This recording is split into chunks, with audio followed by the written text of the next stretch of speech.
Hey Roses. So I was challenged on Instagram by Melanin Complex to see if I can recreate this look. Do you guys think I can do it?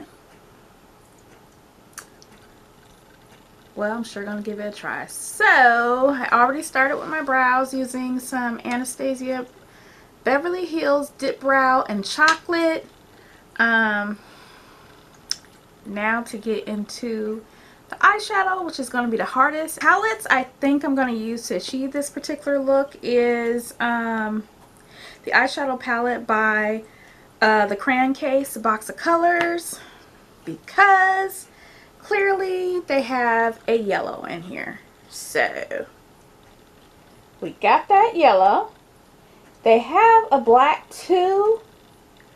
Problem with this black is it's super powdery. The last time I used it, I kind of jacked up my look, so we may not be using the black from that palette, and I may just go into the BH Cosmetics It's My Raye palette and use Black Beauty in there.